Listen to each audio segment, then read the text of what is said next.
You are listening to Radio Free Humanity, the Marxist-Humanist podcast. My name is Brendan Cooney. And I'm Andrew Kleiman. On today's episode, we welcome two guests who are both experts in fighting denialism, Sergey Romanov and Nicholas Terry. We'll be talking about denialists like Grover Furr and other Stalinists who denied that the Soviet Union was responsible for the Katyn massacre. To hear more episodes of Radio Free Humanity, to read more about the issues discussed, or to join in the conversation, please visit Marxist-Humanist-Initiative.org. You can also make a donation to the podcast there on the website. While our podcast is hosted by MHI, the views expressed by the co-hosts and guests of Radio Free Humanity are their own.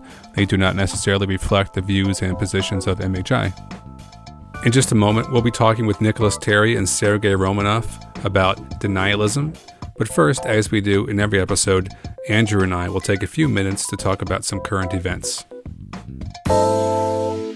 Today is November 16th. The dust is still settling from last week's midterm elections in the United States, and that's what we're going to be talking about today. In addition, last night on Tuesday, November 15th, Donald Trump announced his candidacy for president 2 years from now. So everyone is talking about what Republicans' bad performance in the midterms means for the future of the Republican Party and for the future of America.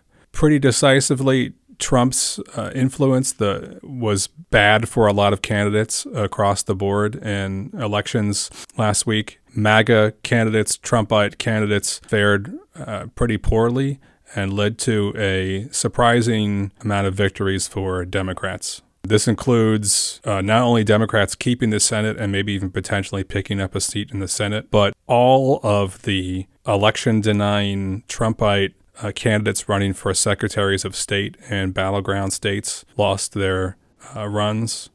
And governor. And governor. Yeah, and the only one I think that's still perhaps alive is there's a Trump-endorsed attorney general candidate in Arizona. There's just less than 1,000 points separates the two candidates there. And, you know, the attorney general is important in administration of elections. But other than that, there was a clear repudiation of the people who want to sabotage elections across the board.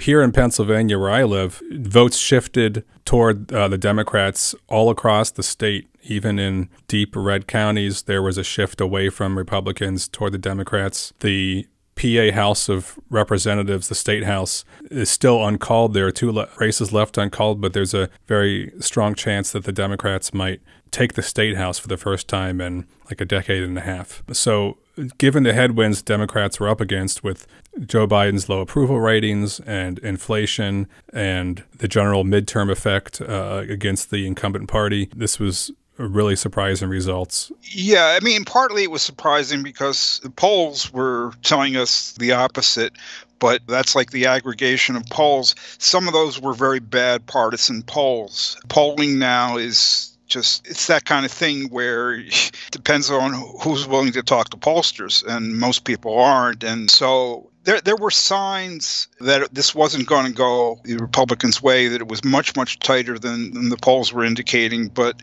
that was, I mean, partly what I'm saying is partly this is a surprise because of what we came to expect on the run-up to Election Day. In retrospect, when we look at it, some of this is not a surprise. I mean, just Trumpism is not that popular. Trump himself lost the popular vote twice. They screwed up in the last midterm election. They did very poorly in 2018. And we already had indications of the importance of the front lash against the abortion decision when in Kansas, of all places, voters rejected a referendum that would have, outlawed abortion there or allowed the state to outlaw abortion there. And we saw a lot of that pro-abortion sentiment and people even coming out and voting specifically on the issue of abortion. Over a quarter of the people who came out to vote said that was their number one issue. And that was particularly true of young women, not surprisingly. What was it? There were five states where abortion was a referendum issue. I mean, although the exact nature of the referendum issue was different in each case, the anti-abortion side lost in every case, including Republican states like Montana.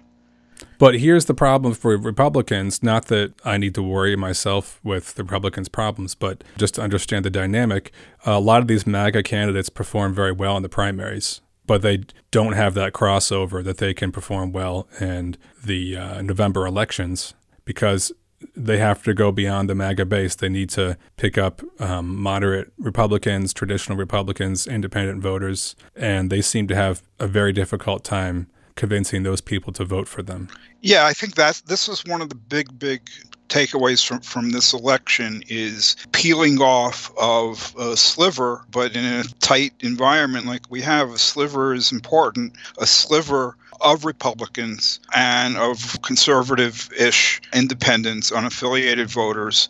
And they're upset about the inflation and they don't like LGBTQ rights and all kinds of stuff, but they still voted against the Republicans on the grounds that like these MAGA candidates are too extreme. And that kind of wraps up together, what people were calling the concern about democracy being lost, which when it was posed that way didn't kind of get a rise, but you wrap that up with the January 6th, the abortion, just the craziness coming out of the mouths of a lot of people like Mastriano and Carrie Lake, et cetera, et cetera. So there was a segment of right-leaning voters who just said, no, that's a bridge too far. So what that means is Republicans can't win with Trump. They can't win without Trump. As you were saying, you can't win the primaries without Trump. And there's no doubt that Trumpism has energized a base, part of which didn't come out and vote in elections prior to 2016. A lot of people who didn't vote for the establishment Republicans, now they come out and vote, and they're in Trump's camp. So they can't win without Trump, but then they can't win with Trump because of the frontlash that this creates on the other side. This is not a reason to breathe a sigh of relief, except to get your breath for the battles ahead, because when you have a party that cannot win elections or only rarely, and is things are going against it, and you got like Christian fascists like Mastriano, et cetera, people who do not accept democratic rule, the small d democracy rule, they're fascists. They want a theocracy. When they can't win by democratic means and they don't really believe in accepting it, what's left? We know what's left, right? So we know where they're heading. We know the inexorable logic of where they have to go unless they give up all pretense of gaining power, which it doesn't look like we're near that yet. So we got to be ready for huge battles ahead. Well, I am also curious about what lessons Democrats will take from this election. I was worrying about John Fetterman's campaign in Pennsylvania this whole year, and I worry that it's going to lead to some experimentation with like sort of this vapid populism. I mean, Fetterman's campaign mostly consisted of wearing a hoodie, acting like a Yahoo from the sticks, and trolling Oz for being an elitist. And for preferring crudités to veggie plate, yeah. Yeah. It was very amusing. It was like good made-for-TV, like Senate showdown, but there was like nothing substantive. And people give him credit for not just focusing on the cities and having this like every county, every vote theme and really reaching out to rural Pennsylvanians. And we did see a shift, like I said, toward the Democrats in rural Pennsylvania. But I have a lot of trepidation about the takeaway being that we need to like somehow cater to the more reactionary parts of our society with like vapid populism and not really address like the issues of the Democratic base. In Pennsylvania, you could easily be very competitive as a Democrat just by focusing on Philadelphia and Pittsburgh and getting out the black vote and speaking to the issues that are important to black voters in the big cities. But it didn't seem like that was Fetterman's approach. Instead, it was sort of like this rural populist, like completely vapid, Twitter-based thing. It's almost like appealing to this notion of like the forgotten white working class. Not that that was said in any explicit ways, but sometimes it felt like that was what the vibe was. And I worry that that is going to lead Democrats to like ignore just addressing the actual needs of their real constituents and base, their real base, and venturing off into these like experiments with like peeling off one or two people from the sticks by looking like a common man. Right. I mean, Fetterman has been doing this for a long time. I mean, it's his shtick. He always wears hoodies and shorts, and he's from a very wealthy family and everything, so it's but I don't think this went very well. Okay, I mean, apart from Pennsylvania, I mean, you look at Ohio. Tim Ryan has that same kind of like, let's appeal to the bread and butter issues of the population, and he went down to a really serious defeat against a born again Trumpite candidate, J.D. Vance, who had no business running for anything. Wasn't even close in Ohio. So that doesn't do so well. And then you get like Bernie Sanders' prophetic article in the Guardian, right? A few weeks before the election, like, well, we shouldn't go all in on defending abortion because what we need to do is, speak to the bread and butter economic concerns of Americans. Right? Oh, I didn't even see that. He wrote that? Oh, yeah. Oh, man, we should have talked about that. And it got a lot of correct derision because, first of all, if abortion, you don't think of it as an economic issue, it's like, what planet are you living on, guy? Yeah, so that's what he couched it. Oh, I've always been in favor of abortion, and I've voted for every abortion-related thing, blah, blah, blah, blah, blah. But we have to not just speak about abortion, but about the economic concerns. And, I mean, that sounds good, but there was no candidate out there who only talked about abortion and nothing else, right? But I think the clear takeaway, this was an election fought on the margins, but the clear takeaway is the front lash against the repeal of Roe v. Wade performed very well, because it performed, of course, very well with the Democratic base, which came out, and especially young women came out, and they voted to protect abortion rights. But this sliver of people, independents and even Republicans, who broke away from the GOP and said this MAGA extremism, which includes the abortion stuff and includes all these other, quote, social issues or culture war issues, the whole package, there's been a shift away from that. I think that kind of message that Sanders was running isn't going to play very well from now on. Well, we could say a lot more about this, obviously, but we're going to have to leave it at that. Up next, our conversation with Sergey Romanov and Nicholas Terry about Stalinist apologists and K-10 denial.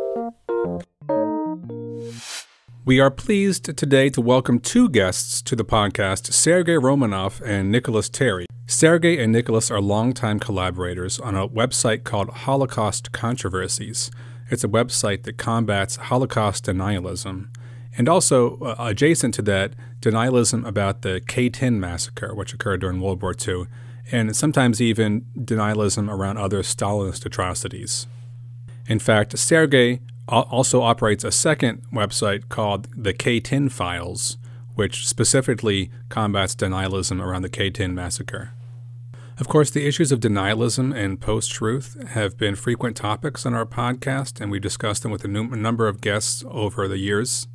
Of specific interest to us has been combating the rise of Tankieism or Neo-Stalinism and its relationship to denialism around the crimes of the Stalin period.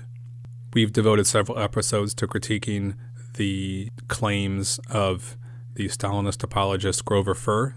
And that's something we're going to get into today because Sergey Romanov has actually had several debates with Grover Furr around the K-10 massacre.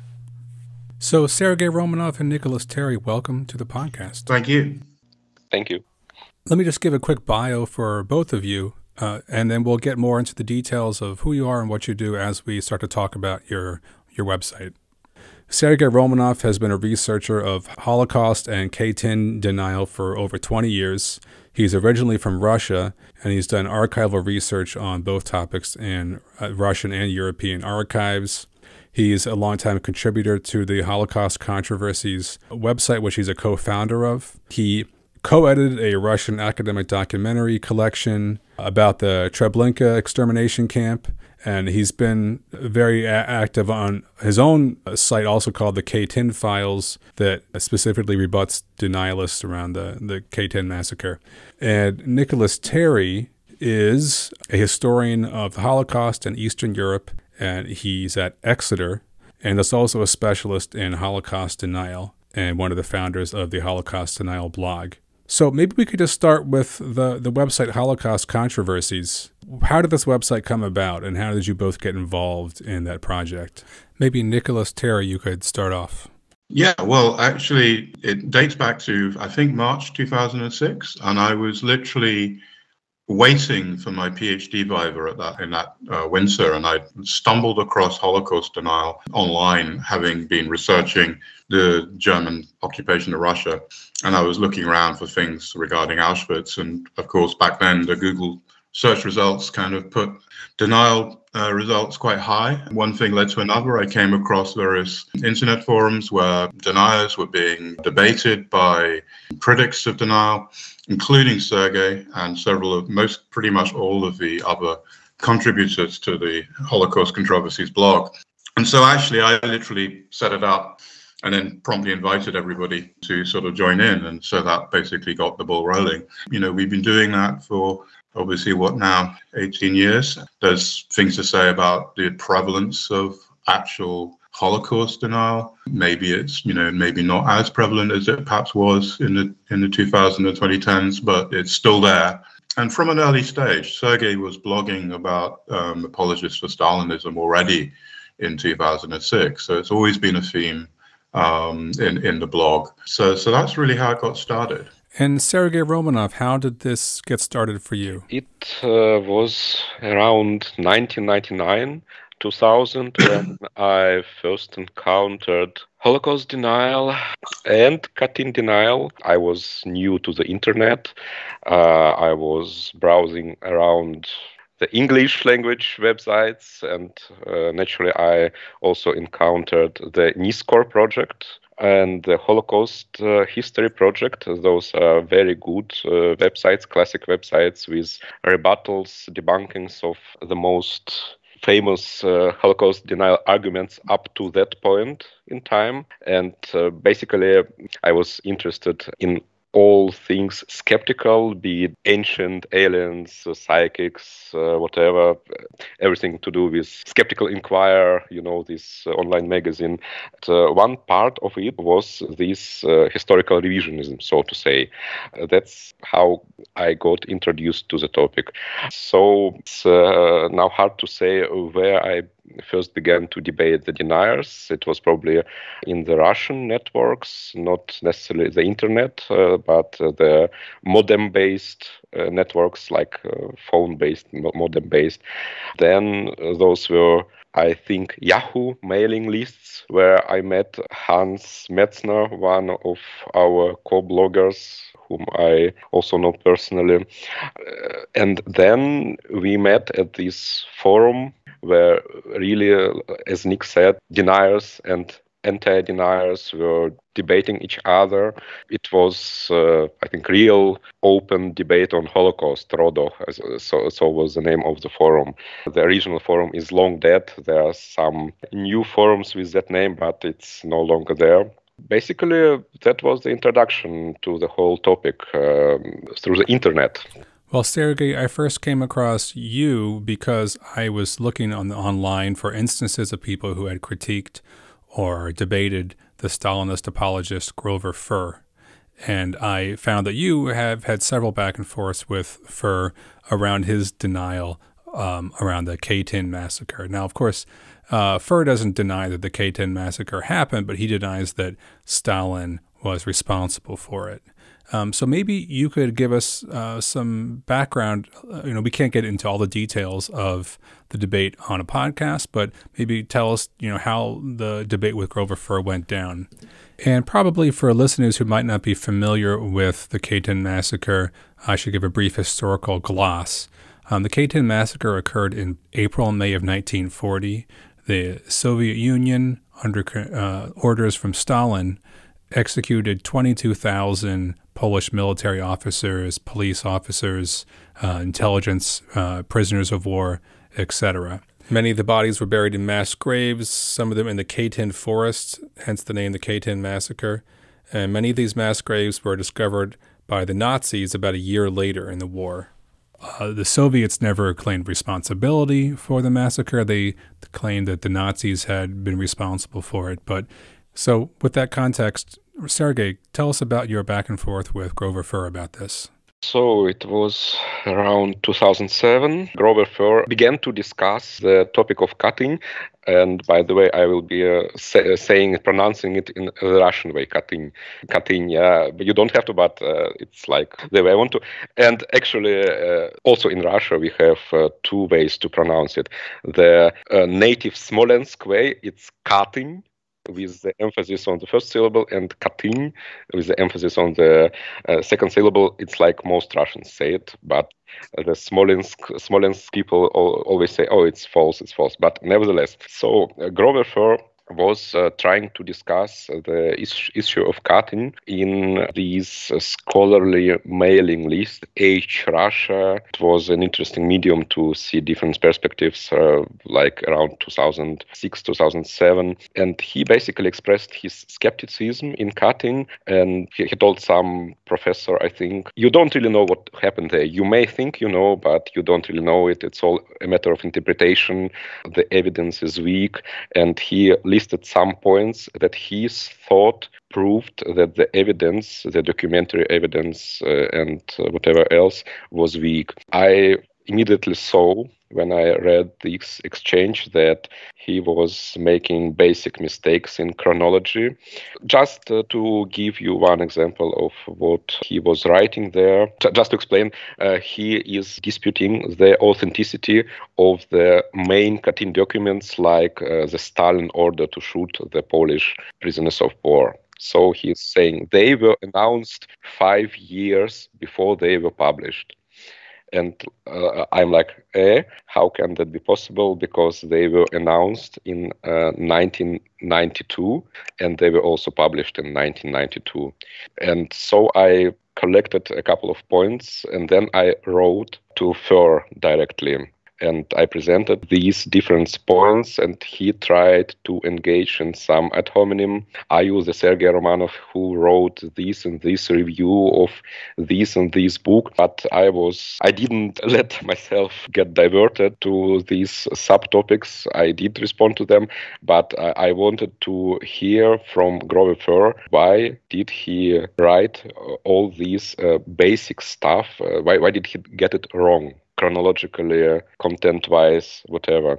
And these discussions, that is quite long. I can't really sum it up in a few words, but yes, it's all about the Katyn documents. This is quite illuminating, I find.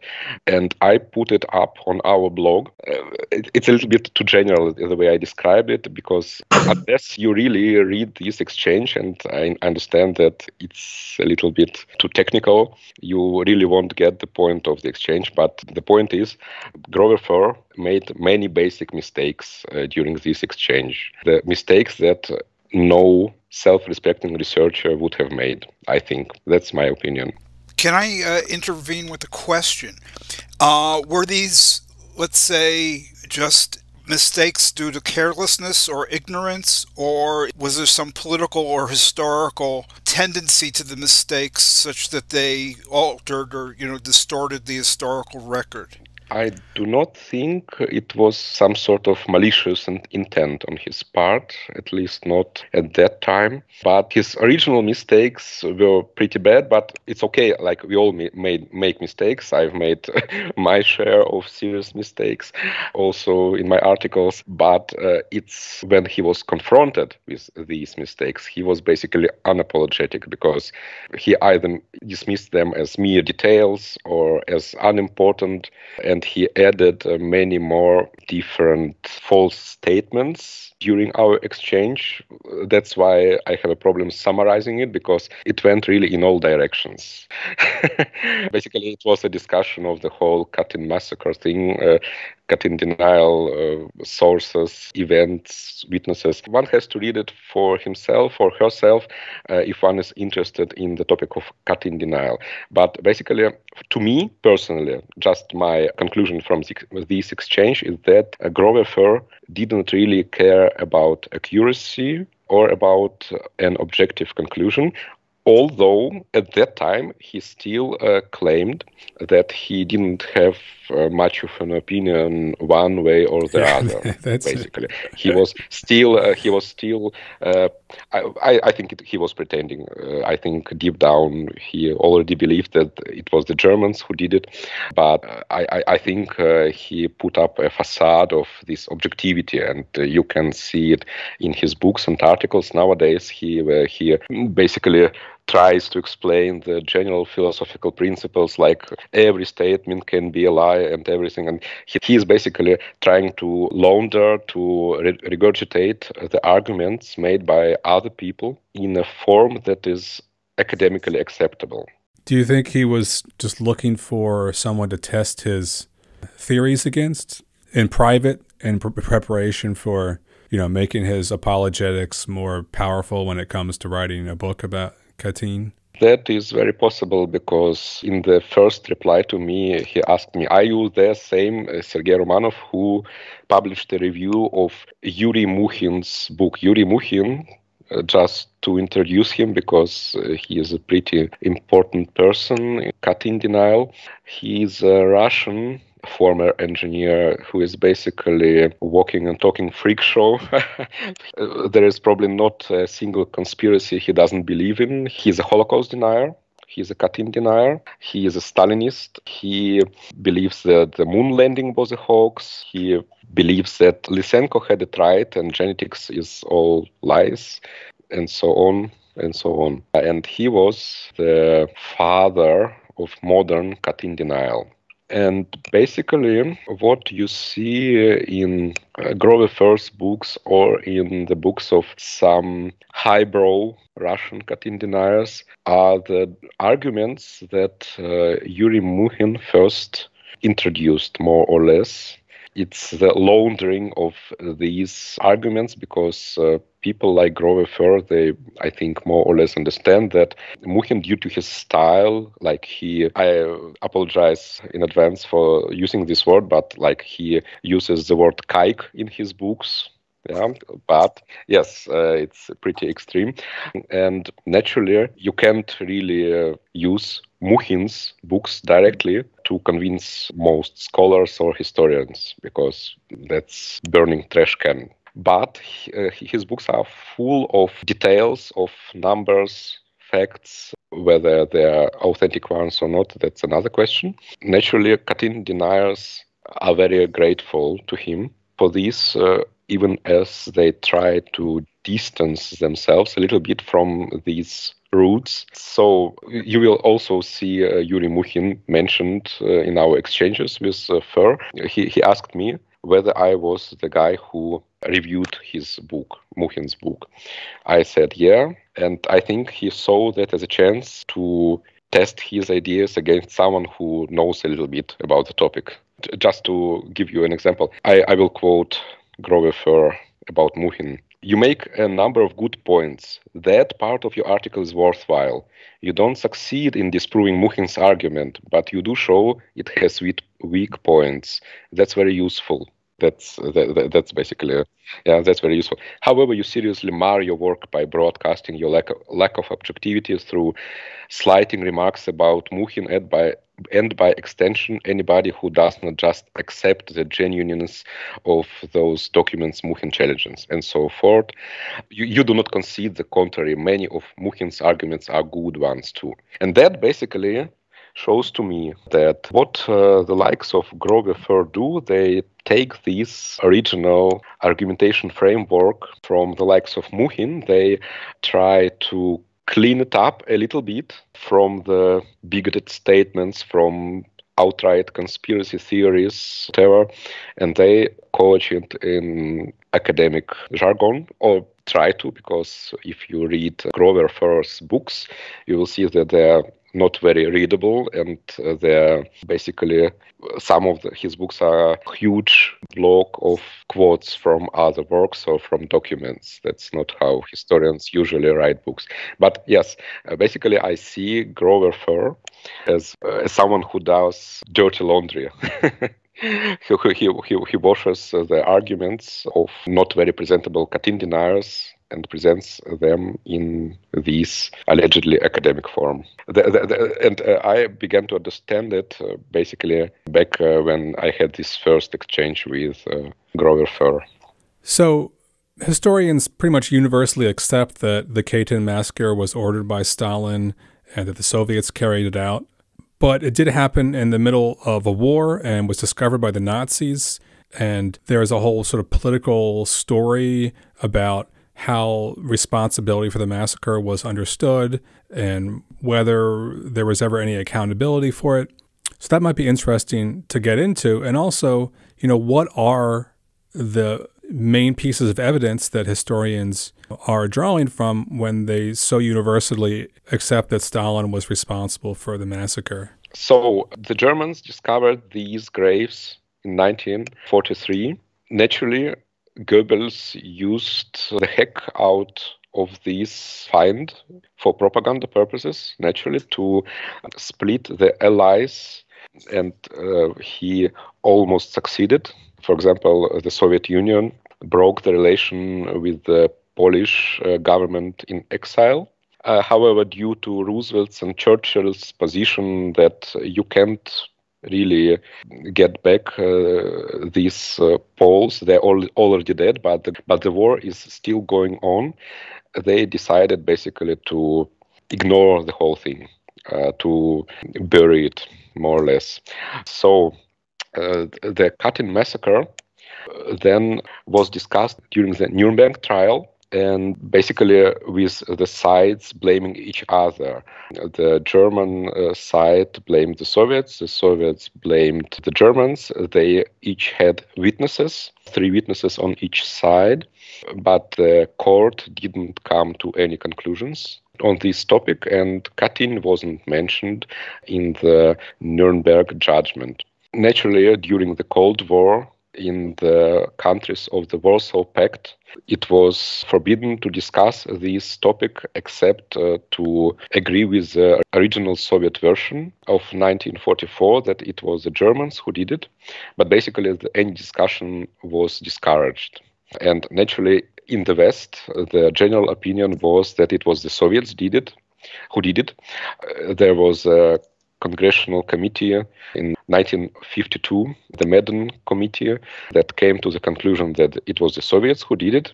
Naturally, it had propaganda purposes in mind, but when you read through the volumes, you see that the work that they did was pretty decent, even though not without mistakes. 1990, Gorbachev admitted that the Katyn massacre was a Soviet deed. He didn't mention Stalin. He basically blamed everything on Beria and NKVD. Just for context, for those of you who are not familiar, the NKVD was the Soviet police apparatus, including the secret police, and Beria was the head of the NKVD during the Katyn massacre. It was, if I may say it, a half-ass confession. He also did not reveal the documents about which he knew very well that were the top secret sealed documents that included the shooting order itself. It was a proposal by Beria to shoot these Polish citizens, and the Politburo voted yes. You can see the signatures of Stalin, Molotov, and others. These documents were revealed by Yeltsin in 1992 and have been a point of contention, so to say, not among the historians, but among the Stalinist apologists, who, of course, have to deny the authenticity of these documents.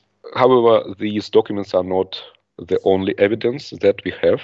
There were excavations. They started in 1991 in Kalinin, now Tver, and in Kharkov, now in Ukraine. They started as small-scale exhumations in the framework of the Katyn case that was opened in 1990 officially by the Soviet prosecutor's office. They basically exhumed a couple of hundred bodies. They only needed to know that those were really Polish prisoners of war, and they could identify them with various badges, some documents that were still on the bodies. And just to preempt this objection, yes, documents can stay so long because under some circumstances, corpses undergo the so-called adipocere transformation. Basically, the flesh transforms into a soapy substance. That also happened in Katyn, and the corpses are partially preserved. So basically, the documents that are conserved on the corpses, they are still readable. And there were large-scale excavations that I have already mentioned. That was 1994, 1995, by the Polish teams. They exhumed thousands of bodies, not all bodies, but they exhumed thousands of bodies, and they found hundreds of documents like letters, some diaries, and these documents have been published. I even have a book with color photos of these documents. They're really readable. Basically, all the dates of the documents stop in the spring of 1940. And these are really the Polish prisoners of war that went missing in the spring of 1940. So this is evidence that's basically unimpeachable, unless, of course, you say all those exhumations were fake, like some Katyn deniers do say. I would argue, maybe not everyone would agree with me, but I would argue that it's not the documents, these top secret documents that were revealed in the 90s, that are the key. It's not the exhumations, although they are sufficient. It's the fact that about 14,000 people, and I'm talking only about prisoners of war right now because they're a special case, they went missing suddenly. They disappeared from the bureaucratic machine, the Soviet bureaucratic machine, entirely, except as people that lived up until a point, and they are mentioned as people that were transported to the NKVD in 3 regions in the spring of 1940. That's basically their bureaucratic end. You have many documents where these people would have appeared, top secret documents. There are various lists of various camps, there are lists of Polish prisoners of war, of what happened to them. Nowhere do you have any sign of them being alive after the spring of 1940. That, for me, these missing Polish prisoners of war, that's, for me, the best evidence that they were shot in the spring of 1940, even if we didn't have these top secret documents like the shooting order. We still could say with almost 100% probability they were shot back then, because people don't just vanish from the bureaucratic system. Can I ask a few clarificatory questions regarding this? Okay, first, these were prisoners held by the USSR. So how could it be the case that the Nazis exterminated them? Can I answer that? That's Yeah. The sort of Polish government exile had already concluded, even before the German revelations, that the prisoners were almost certainly dead.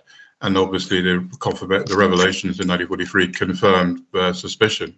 And that's a very interesting point about how atrocities are denied, and where we see a very clear comparison with Holocaust denial, because the sort of way that deniers work is that they will concentrate on the sort of minutiae of the positive evidence for a claim of a crime, and they will ignore any attempt to try to or kind of dodge the idea of trying to explain what actually happened. So with the Holocaust, you have very, very detailed records of deportations to specific camps. And while we have further evidence of the fact that they were murdered at Auschwitz or Treblinka or other extermination camps, then even if we didn't have that, the paper trail stops there, and they disappear from the historical record, they disappear from the world.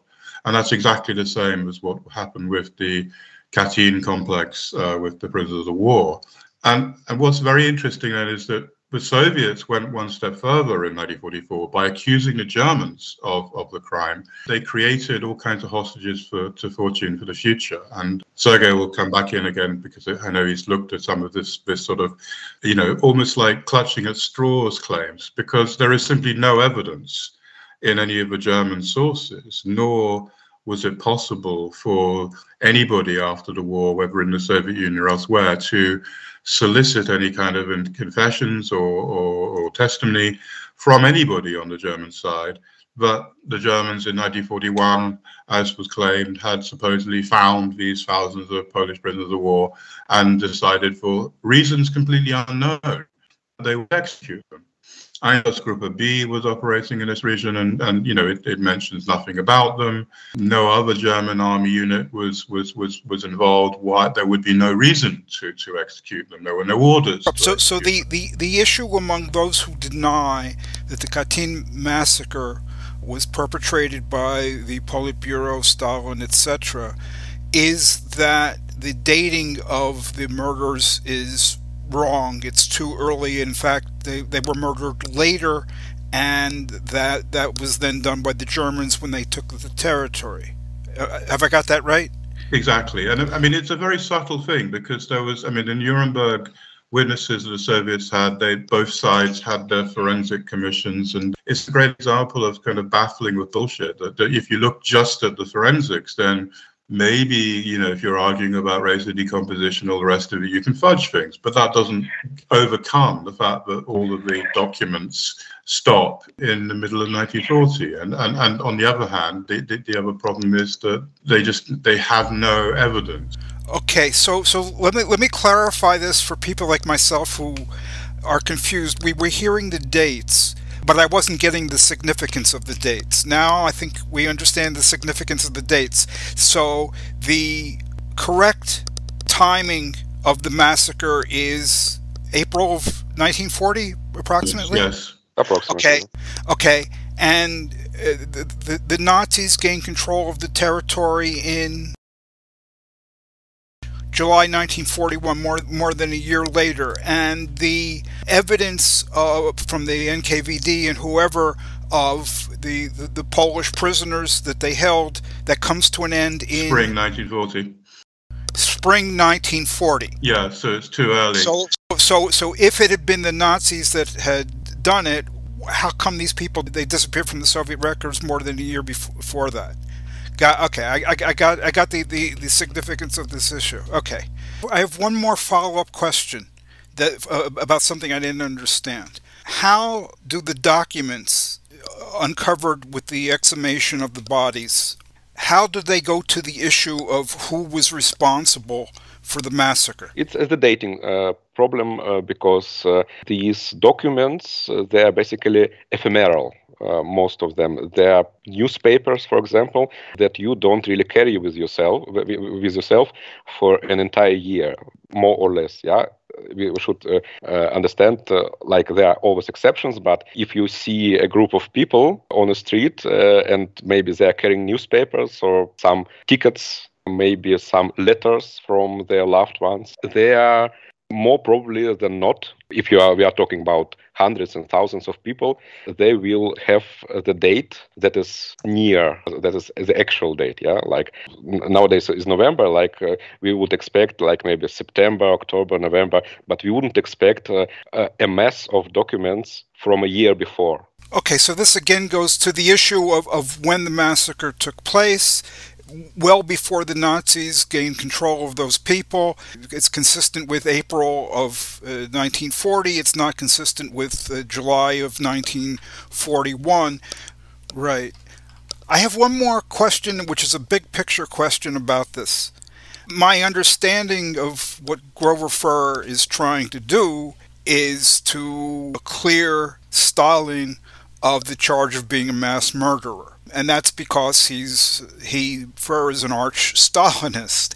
But he's piggybacking, as you recounted, on this Russian conspiracy theorist, anti-Semite. What is that person's motivation for denying that this was a Stalinist operation? He is also an arch-Stalinist, so to say. He loves Stalin, he loves Beria, he publishes books praising Stalin. He has some unorthodox views even for the neo-Stalinist community, like he is trashing all the generals like Zhukov.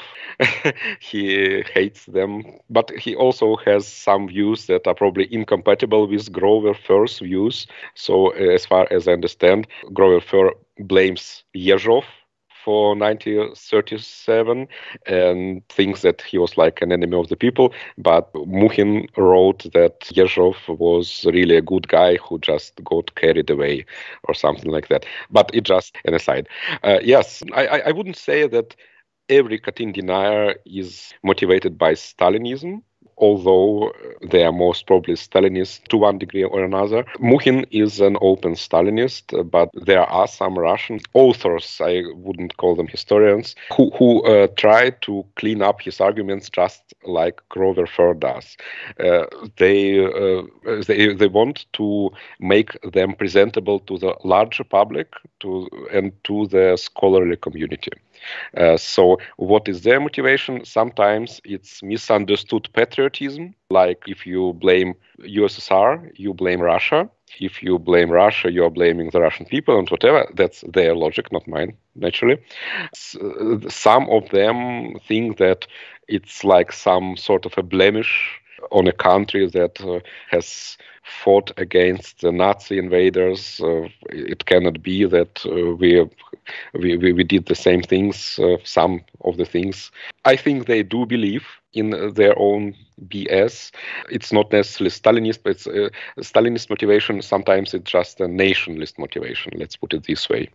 I should mention probably one little fact. Yuri Mukhin, he met with the Holocaust deniers Carlo Matonio and Jürgen Graf, who are like the superstars of the Holocaust denial movement. There is a photo on our blog, basically them talking about the crematoria or whatever. This shows how these things are sometimes connected, because like Jürgen Graf and Carlo Matonio are basically on the far right of the political spectrum, and Yuri Mukhin is arguably far left, but with a big asterisk, like, Holocaust denial. But yes, there are some far left Holocaust deniers also, and how like you have this connection between these people. Yeah, that's something I was hoping we could talk about more. I find that fascinating because obviously Grover Fur is on the so-called left in the U.S. You might see him at left conferences. In fact, Andrew pointed out to me that both of us sat on a panel with him years ago in 2007, maybe at a conference. I didn't even know who he was back then. And his group that he's with, the Progressive Labor Party, you might find them at like protests against police brutality or workers' protests or something in the U.S.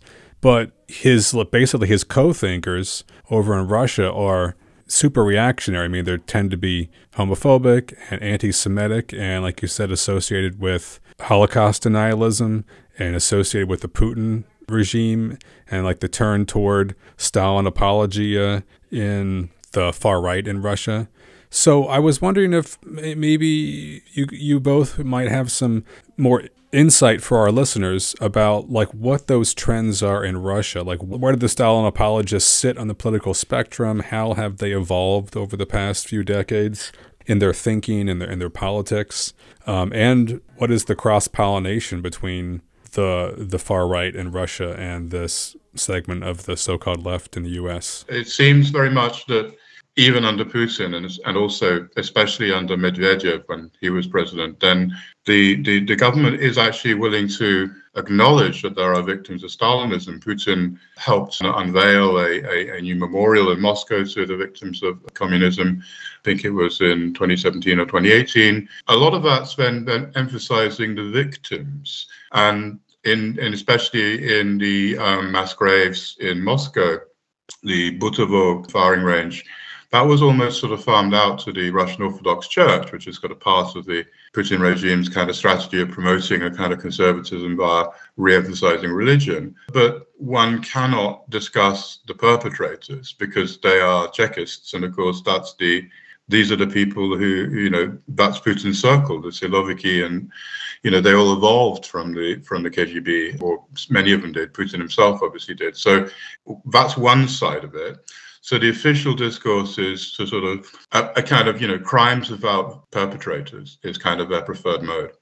And secondly, then because liberal Russians are still heavily represented amongst researchers, amongst historians, amongst human rights groups, then obviously that's what then has led to the major human rights organization Memorial. It was closed down as under the Foreign Agents Law in December 2021, just before the start of the war in Ukraine. And that was a huge blow, because obviously that had, Memorial had been at the forefront of gathering and preserving so much information about the victims and sponsoring research into the crimes of Stalinism.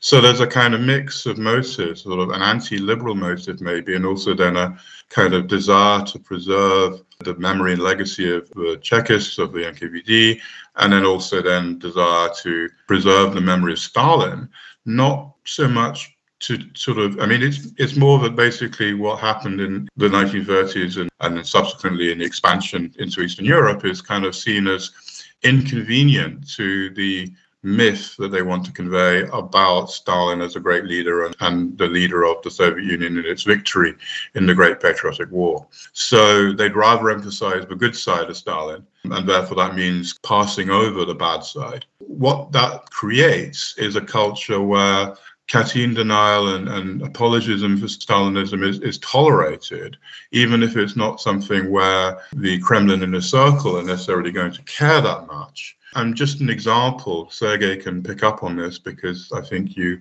had interactions with him, but one Russian historian that I know from my own research from a decade ago is the head of the Historical Memory Foundation, Alexander Dyukov.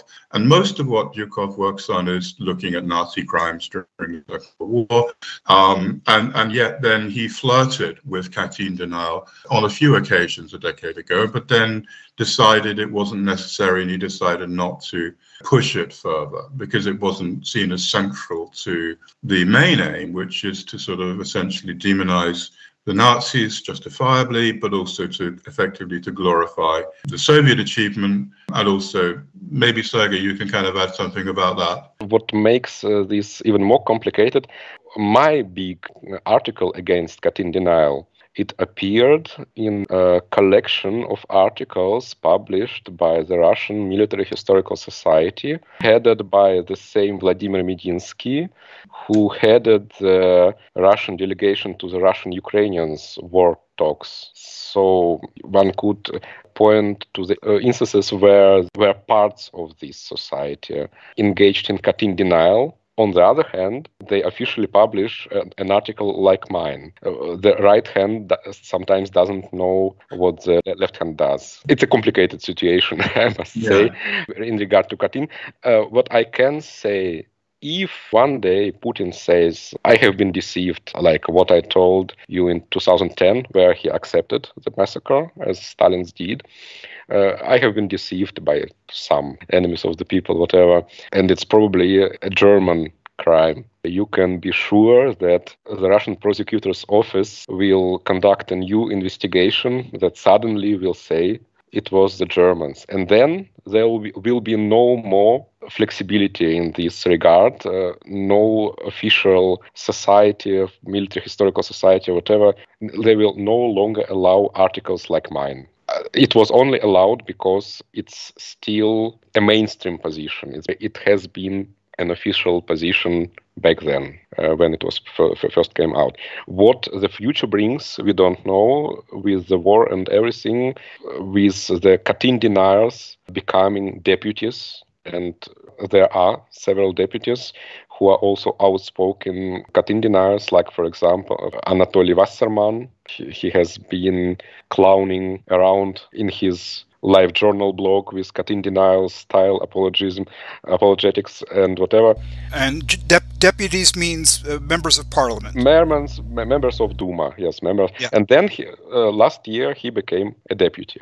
What happens now? Yeah, like it will be interesting to see, because deputies have the right and the power to send official requests to various offices, prosecutor's office and whatever, maybe even ask for new investigations. So we will see what happens. It hasn't happened yet, probably because Duma is so tightly controlled from above and they haven't given an order yet. When the time comes, you will probably see the whole official positions from 12 years ago completely reversed, like what happened with Medvedev, who was such an anti-Stalinist and who writes crazy messages in social networks right now. Like everything can be reversed in 5 minutes. Yeah.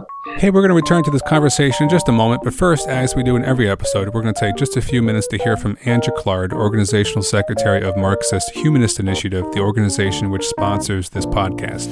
Marxist-Humanist Initiative, or MHI, aims to contribute to the transformation of this capitalist world by projecting, developing, and concretizing the philosophy of Karl Marx and its further development in the Marxist humanism articulated by Raya Dunayevskaya.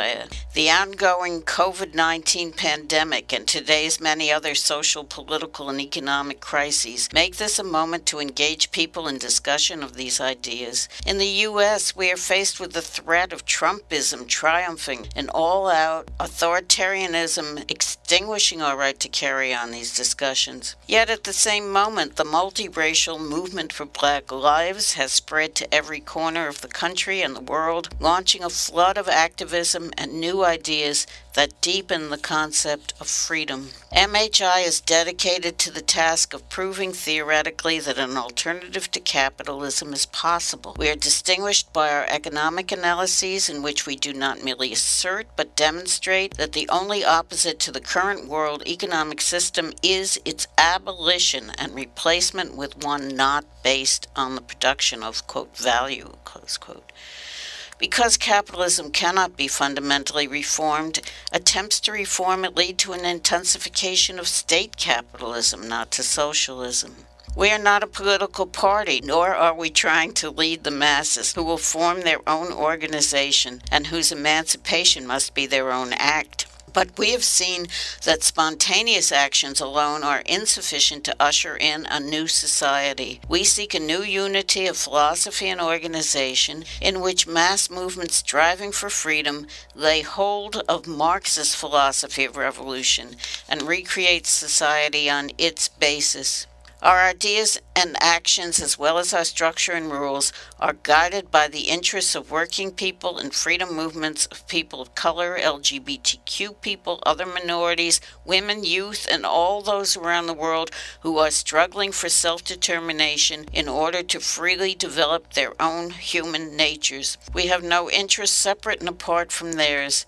To this end, we open our website to the widest possible dialogue with people around the world. We intend to practice as well as espouse a two-way road between our organization and people outside it as essential to developing a single dialectic in the relationship of theory to practice, and as the way to assure the survival of Marxist humanism. Please join us.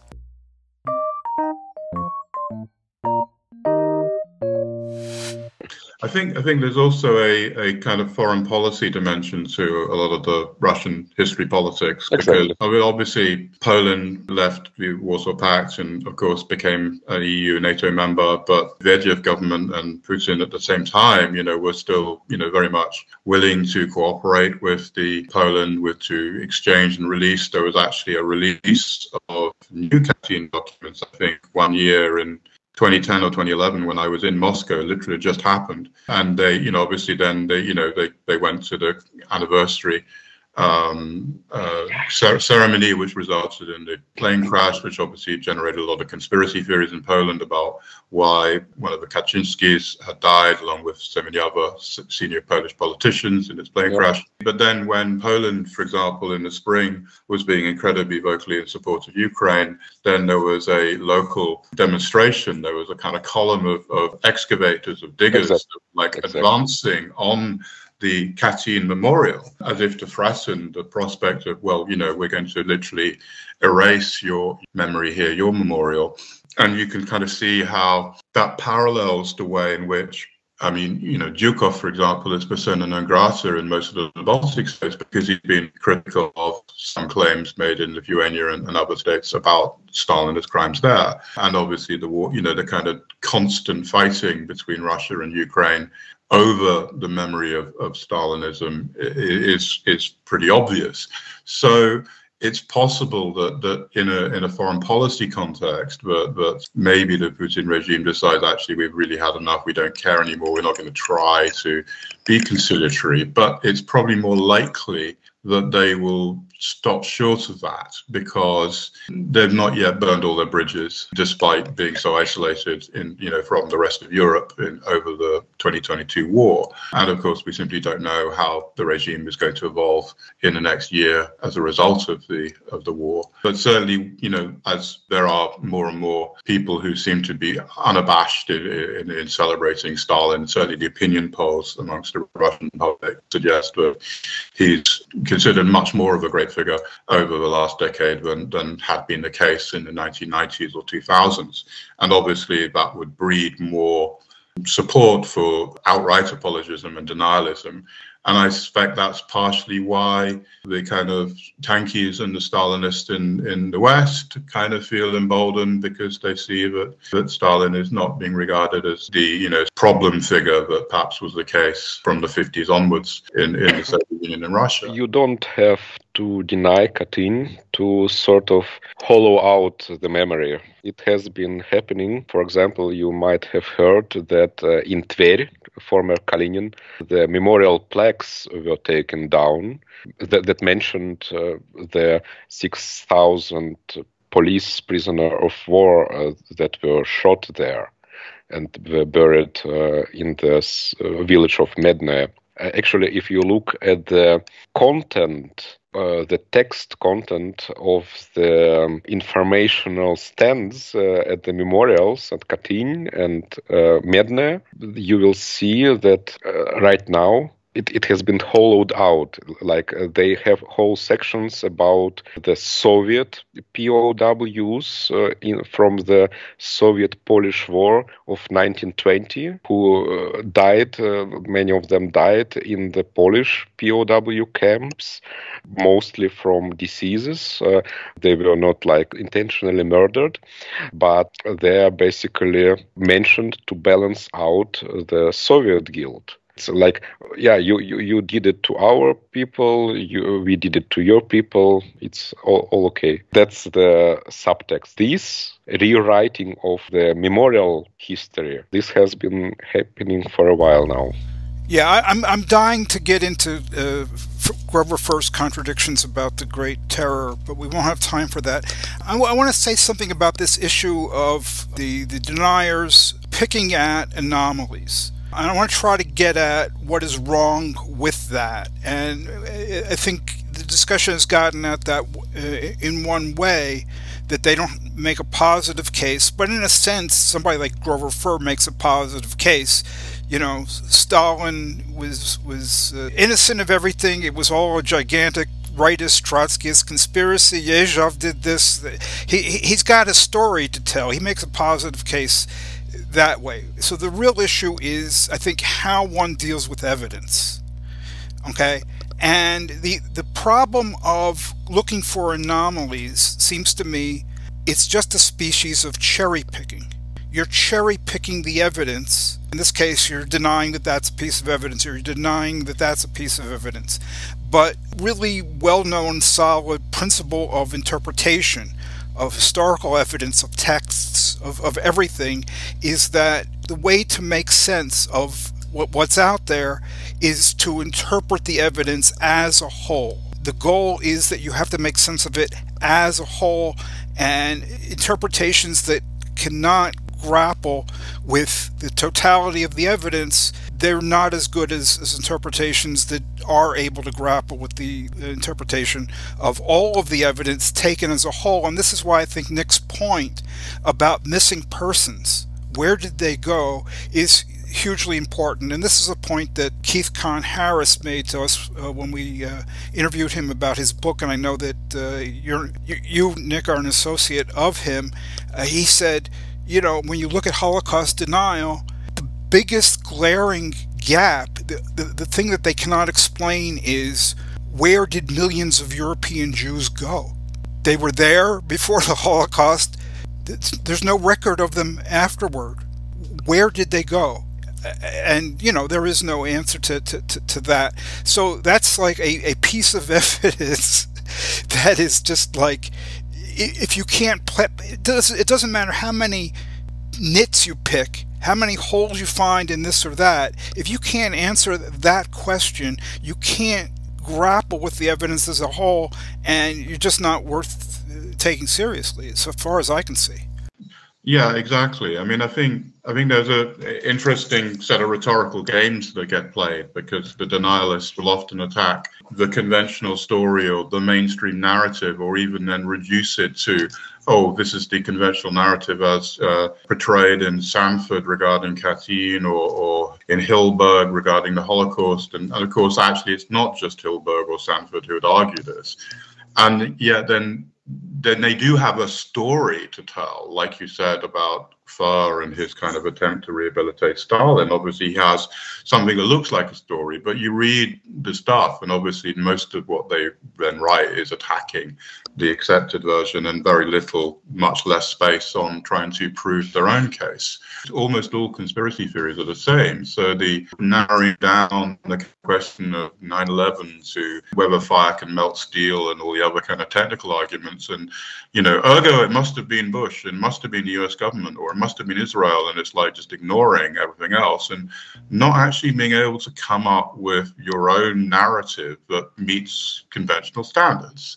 So if somebody can't actually outline their own proper narrative arguing positively, that to me is a good shorthand bullshit test to sort of see whether their claims stand up. It doesn't mean, of course, I mean, it could well be that in some cases there are problems, and actually then that requires going off and researching and finding the evidence that supports what really did happen. But until you've got that, then you can't sort of just say, oh, well, you know, this little anomaly doesn't add up to me. It doesn't pass my smell test and my personal bias, so therefore it's all bullshit. That's when you clearly see the motivated reasoning, the politics of it, that basically in almost all cases you can find that they're arguing this not because they're actually interested in history, but because it basically annoys them for some political reason. Well, there are a lot more aspects of this we could get into, but we're going to have to leave it there because we're out of time. But thank you, Sergey Romanov and Nicholas Terry. Thank you so much for coming on the podcast today. Thank you. Thank you. This has been a great discussion. Thank both of you. Hey, that's all the time we have for this episode of Radio Free Humanity. If you like the podcast, please do stop by Marxist-Humanist Initiative.org to listen to other episodes and to read more about these issues and others. As always, if you like the podcast, we encourage you to write to us, to comment and rate the podcast, and of course to share with all your friends and enemies.